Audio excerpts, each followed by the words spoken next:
Annyeonghaseyo.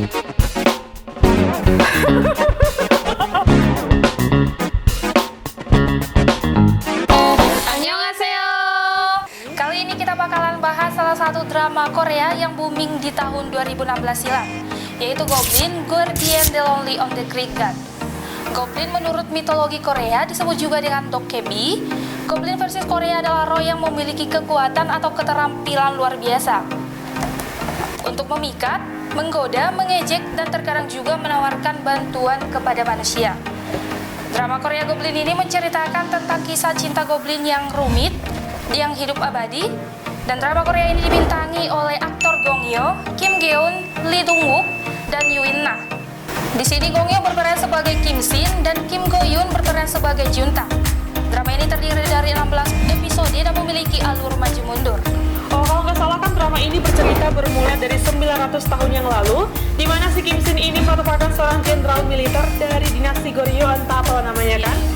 Dia itu membantu seorang raja muda yang bernama Wang Yo. Kim Shin bertarung dan membunuh semua orang termasuk pengkhianat yang mengancam kerajaan. Karena itu dia menjadi jenderal militer terbaik pada masa itu, yang membuat semua orang takut dan tunduk kepadanya. Dan di drama ini nanti ada seorang penasihat raja yang sangat jahat bernama Jung. Dan ternyata si raja ini sangat tunduk kepada si Jung karena sewaktu si raja kecil, si Pak Jung inilah yang mengasuh dia. Dan mulai dari situ kerjanya si Pak Jung ini hanya memprovokator si raja supaya si raja ini membenci si Kim Shin. Oh, berarti kan ini si Pak Jung Hoon ini laki-laki yang sering duduk di samping raja itu kan? Itu kan memang suka ngompor-ngomporin raja biar raja itu benci kan sama si Kim Shin. Iya. Ketika si Kim Shin berperang selama berbulan-bulan di medan pertempuran, akhirnya si Kim Shin ini membawa berita kemenangan. Dan saat si raja mengetahui berita ini, si raja menjadi iri karena dia berpikir si Kim Shin ini mungkin lebih dihormati oleh rakyatnya sendiri dari si raja ini kan.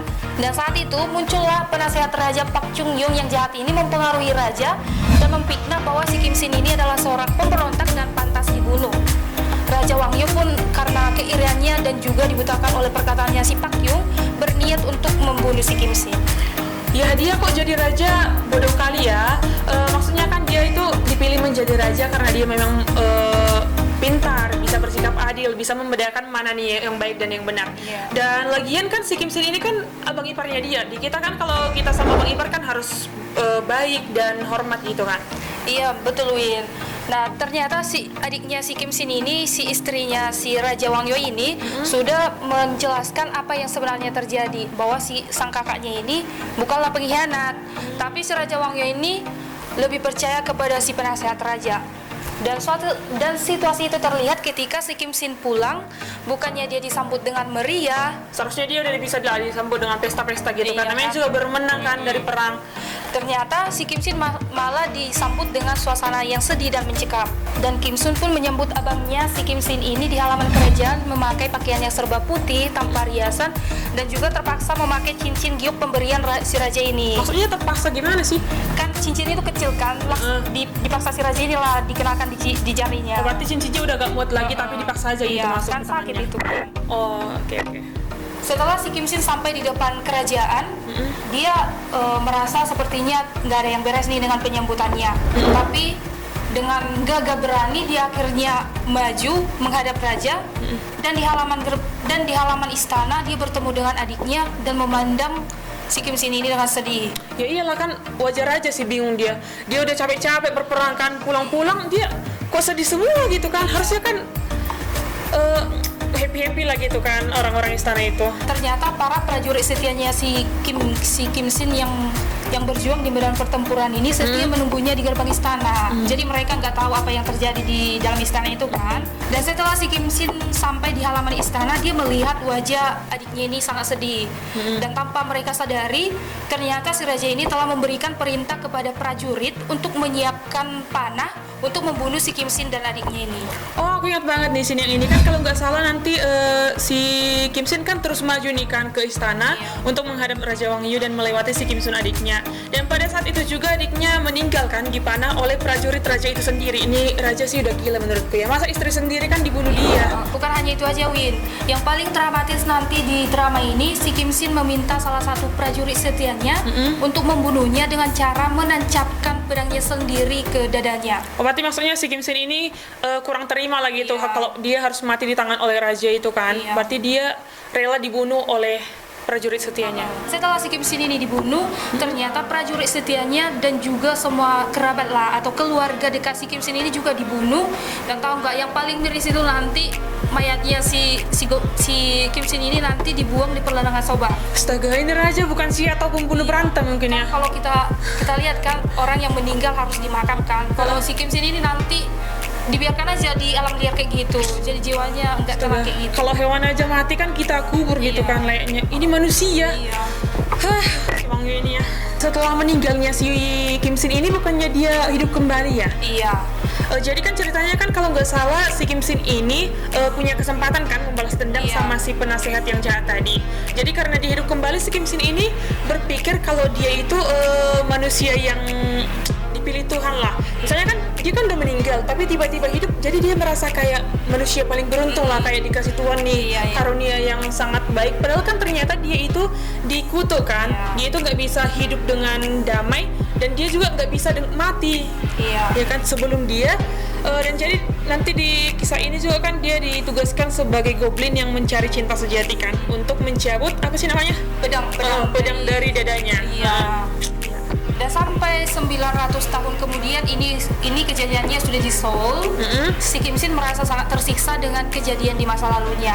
Sampai ada suatu kejadian ketika dia sedang duduk di atap gedung, Iya. dia mendengar permintaan minta tolong seorang wanita hamil yang ditabrak dan hampir meninggal. Oh, namanya juga dewa ya. Bisa dewa kan bisa kan kalau nggak salah mendengar suara hati kita, Iya. kita ngomong dalam hati juga dia dengerin kan. Dan sampai akhirnya si goblin ini menolong wanita yang hamil ini dan dia bermurah hati lah, memberikan kekuatannya, dan akhirnya goblin pun membantu wanita itu dan berkata bahwa dia itu dewa yang bermurah hati dan memberikan kekuatannya untuk menyelamatkan ibu dan anak dalam kandungan tersebut. Akhirnya mereka pun selamat. Oh. Di beberapa tahun kemudian, bayi yang diselamatkan si goblin ini berusia 19 tahun bernama Yunta. Dia merayakan ulang tahunnya sendirian di tepi laut dan dia membawa kue ulang tahun lengkap dengan lilinnya. Di sana dia merenung bagaimana sih nasibnya di kemudian hari dan juga teringat akan ibunya di masa lampau kan. Sampai suatu ketika ketika dia meniup lilin ulang tahunnya itu, si Kim Shin tiba-tiba muncul di belakangnya dan dia membawa sebuket bunga. Oh, berarti awalnya si Yuntak ini bisa melihat hantu itu karena kekuatan yang dikasih si goblin ini Iya. berarti kan. Dan di salah satu episode yang paling aku suka nih kan, si goblin ini secara tidak sengaja kan dia nanti kan punya keponakan yang lumayan matre. Jadi dia ini agak tergila-gila lah dengan uang. Jadi suatu ketika dia menyewakan sebuah kamar yang ternyata dia menyewakan kamar itu ke si malaikat pencabut Iya. nyawa yang lagi cari-cari Yuntak Iya. itu kan. Sehingga si Kim Shin ini pun dengan secara terpaksa harus berbagi rumah dengan si malaikat pencabut nyawa ini, dan di rumah itu juga akan terjadi banyak ketegangan antara si goblin dan malaikat pencabut nyawa. Namanya juga kan seorang dewa sama malaikat pencabut nyawa sama-sama punya kekuatan kan agak bertolak belakang juga kan. Nanti adegan-adegan seru nih banyak banget di sini. Misalnya pekerjaan si goblin menghancurkan pekerjaan si pencabut nyawa, dan begitu juga si pencabut nyawa dia juga membuat si goblin ini sering marah, dan begitulah kehidupan mereka setiap harinya. Jadi sepanjang episode ini nanti goblin mencari tahu apakah benar-benar si Yuntak ini pengantin goblin yang dia cari selama ini kan. Dan sampai suatu ketika si Kim Shin ini akhirnya jatuh cinta dengan si Yuntak, dan dia kan pernah meninggal di masa lampau. Dia merasakan ada sesuatu yang berbeda dalam dirinya, dan sampai akhirnya dia ingin terlahir kembali untuk hidup. Dan dia tidak ingin mati lagi karena dia sangat mencintai si Yuntak dan juga ingin hidup bersama dengan Yuntak selamanya. Oh, berarti dia lupa nih akan misinya kan. Misi si goblin ini kan dia harus mencari pengantinnya agar dia bisa mati kan. Dengan abadi. Dan ternyata si Kim Shin juga menemukan reinkarnasi dari adiknya si Kim Shin di masa lampau itu. Berarti si Kim Sun yang permaisuri itu. Iya. Dan juga si Kim Sun ini rupanya merupakan bosnya si Yuntak di tempat kerjanya. Oh, yang di kedai ayam goreng itu kan? Oh, ya. Yang cantik itu kan. Dan juga ternyata si bosnya ini suka sama si pencabut nyawa. Oh, berarti semua yang di orang-orang yang di masa lampau itu reinkarnasi tapi berubah muka kan? Soalnya Iya. mukanya aku lihat beda-beda semua. Coba si Goblin aja yang tetap kan? Iya, si Goblin kan nggak lupa ingatan. Oh, berarti semua yang reinkarnasi selain si Goblin di masa depan lupa ingatan? Iya. Oh. Dan sampai suatu ketika si Pak Chung, si penasihat raja yang jahat di masa lampau Oh, itu, iya, iya, iya. dia berubah menjadi hantu gentayangan di kota. Wajar sih, dia tuh kan kejam kali. Itulah karmanya itu. Kayaknya dia kualat dan kena karmanya sendiri. Dan si penasihat raja ini kembali hidup untuk membalas dendam lah sama si Kim Sin ini. Dan ternyata untuk membalas dendam dia ingin menemukan si Untak yang jadi pengantin Goblin itu. Dan sampai satu ketika juga si Kim Sin juga mengetahui bahwa kan si Kim Sin ini berteman sama si Pencabut nyawa. si pencabut nyawa ini. Ternyata teman barunya itu tidak lain adalah pria yang telah membunuhnya di masa lalu. Setelah mengetahui itu, si Kim Sin dengan keputusasaan dan juga kemarahannya, si Kim Sin memindahkan dirinya dan Yuntak dari rumah. Si penasihat raja yang jahat ini menemukan si Yuntak dan berniat membunuhnya sampai akhirnya si Kim Sin pun memutuskan untuk menghadapi Pak Chun karena memang dari antara mereka berdua kan harus ada yang meninggal. Oh, berarti si Kim Sin ini berusaha untuk menyelamatkan si Untak agar si Untak tidak dibunuh oleh si penasehat jahat Iya. ini. Oke. Berarti kelanjutannya gimana nih cerita mereka? Berarti si Goblin ini kan udah ketemu sama pengantinnya, berarti si Goblin mati dong? Iya, nanti di episode berikutnya si Goblin ini mati. Dan juga dia jadi hidup kembali lah, bereinkarnasi kembali. Dan sampai akhirnya si pengantin Goblin ini lah nanti yang meninggal di episode ini. Gak ngerti aku jangan cerita drama ini. Maksudnya berarti si Goblin ini mati tapi reinkarnasi lagi. Iya. Intinya dia nggak boleh mati lah. Iya, kayaknya dia jadi hidup kembali lah. Terus Kelanjutan ceritanya nggak bisa aku jelasin semuanya, Win, karena nanti di episode berikutnya juga bakalan banyak misteri-misteri yang bakalan terungkap. Oh, oke deh, kayaknya aku juga harus nonton nih mulai dari awal. Soalnya kamu ceritain juga dari tadi, aku nggak ngerti. Cuman yang aku tangkap si Goblin ini memang tugasnya mencari cinta sejati. Sampai itu aja. Dan topik selanjutnya kita akan membahas salah satu sosok yang cukup menjengkelkan sebagian warga di Indonesia mungkin ya. Dengan hadirnya sosok Dodi Sudrajat yang memang tidak pernah berhenti membuat kontroversi. Bahkan ketika sang anak dan menantu Vanessa Angel dan Bibi Adriansah belum genap 100 hari meninggal dunia. Mulai dari ribut soal harta warisan cucunya Galaskai, persoalan uang asuransi, keributan dengan keluarga besan, hingga permasalahan makam Vanessa pun tak henti-hentinya dilakukan oleh Dodi. Tentu saja kelakuannya ini membuat banyak netizen Indonesia geram, terutama kita berdua juga mungkin ya. Apalagi tak jarang Dodi juga mengemukakan pernyataan kontroversial yang oleh publik dianggap tak masuk akal dan bikin geleng-geleng kepala. Jadi pada episode kali ini kita akan membahas beberapa kontroversi yang viral di media sosial yang telah dibuat oleh Dodi Sudrajat ini. Belum lama setelah Vanessa dan Bibi meninggal, Dodi Sudrajat sudah berbohong soal asuransi nih, gengs. Faisal, ayah Bibi Adriansah, mengatakan bahwa besannya itu datang ke rumahnya untuk meminta surat-surat keperluan mengurus ahli waris dari asuransi milik Vanessa. Dodi merasa ahli waris asuransi tersebut adalah dirinya dan Mayang, adik dari si Vanessa ini. Wajar aja sih seorang anak bikin ayahnya menjadi ahli warisnya kan. Tapi masalahnya, Dodi juga sempat berbohong soal jumlah uang asuransi yang ia terima. Ia mengatakan bahwa jumlahnya sekitar 30 juta, padahal lebih dari itu. Gak masuk akal juga sih. Kita aja kurasa kalau bikin asuransi lebih dari situ malahan kan. Lagian dia kan gak ada untungnya juga. Bohong-bohongin keluarga si Bibi juga kan gak ada ngerebut soal itu kan. Ini si Dodi malah berbohong, apalagi ini kan soal asuransi yang sudah meninggal. Lagian juga kan pihak si keluarga si Bibi kan gak ada tuh yang mempermasalahkan hal ini. Dan yang kedua, Dodi hendak pindahkan makam Vanessa. Kontroversi selanjutnya, Dodi juga mengungkapkan bahwa dirinya ingin memindahkan makam sang putri yaitu Vanessa Angel. Ia mengaku bermimpi meminta pada dirinya agar makamnya dipindahkan jadi satu makam dengan ibunya. Selain itu, ia juga mengaku bahwa Vanessa sempat berkata seperti itu saat berziarah ke makam sang ibu. Ia mengklaim kalau Vanessa ingin dimakamkan bersama-sama satu keluarga, bersama sang ibu dan juga Dodi nantinya. Tentunya hal ini ditentang oleh pihak keluarga Bibi yang Vanessa kan sudah dimakamkan satu liang lahat bersama sang suami tercinta. Ya kan si Vanessa ini kan sudah menikah dengan Bibi. Harusnya kan dia harus satu tempat lah sama suaminya. Masa ini makamnya mau dipindahkan ke dekat ibunya? Lagian pula kan ini salah satu kejadian tragedi yang cukup menyakitkan kan. Kan dimana anaknya ini kan sudah tenang lah bersama suaminya juga. Ngapain lagi dibongkar-bongkar, dipindahkan gitu? Enggak kan manusia kali.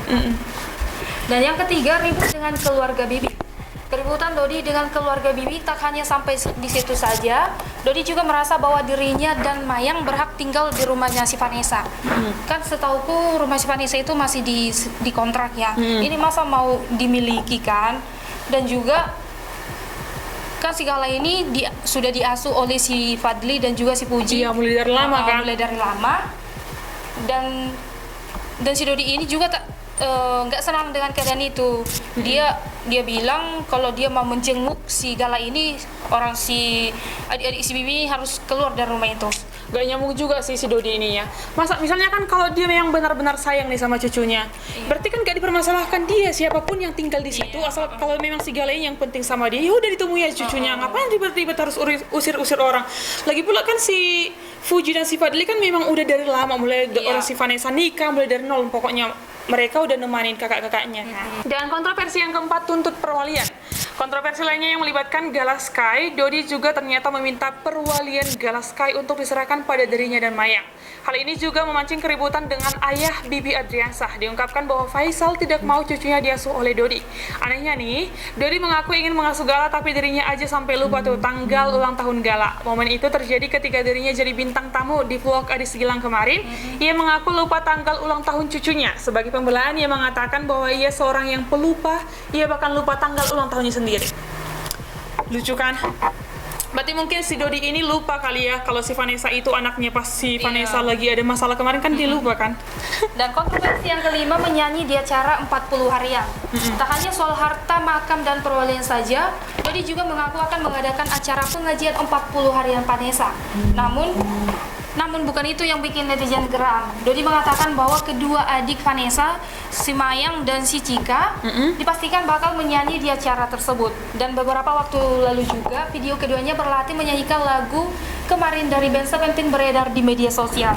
Nantinya juga katanya ya lagu ini bakalan ditampilkan dan dirilis tepat dengan acara 40 harian Vanessa yang digelar oleh Dodi.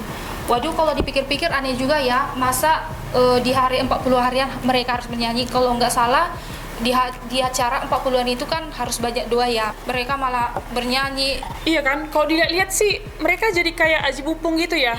Kayak pansos kan, kayak memanfaatkan situasi ini untuk bisa terkenal. Misalnya kayak gini nih, kan kakakku mati, artis sekian, aku mau jadi kayak gitulah biar agak terkenal gitu kan.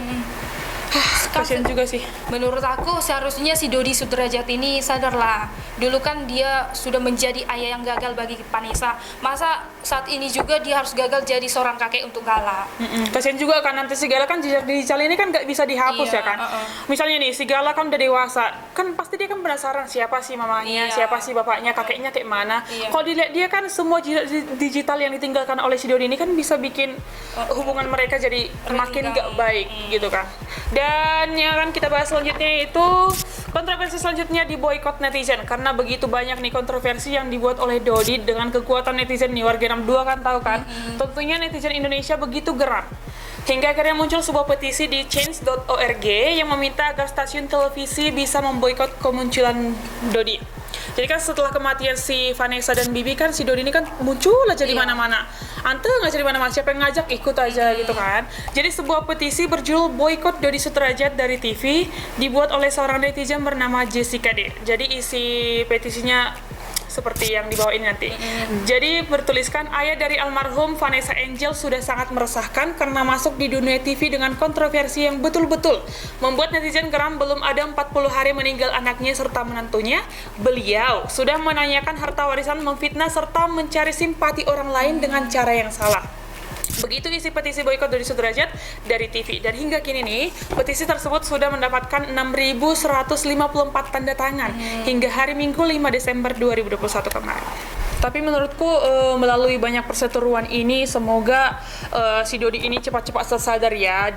Seharusnya kan mereka harus menyelesaikan ini secara kekeluargaan. Gak boleh lah dibawa-bawa ke media, sedikit-sedikit dibawa ke media, kasihan juga kan nanti segalanya. Tapi semoga si Gala ini tumbuh menjadi anak yang baik dan bisa meneruskan mimpi-mimpi orang tuanya yang telah tertunda. Oke teman-teman, sampai di sini cerita kita hari ini. Jangan lupa untuk like, Subscribe dan bunyikan tombol notifikasi agar teman-teman di rumah tidak ketinggalan notifikasi video kami selanjutnya. Sekian cerita kita hari ini, sampai jumpa. Hai.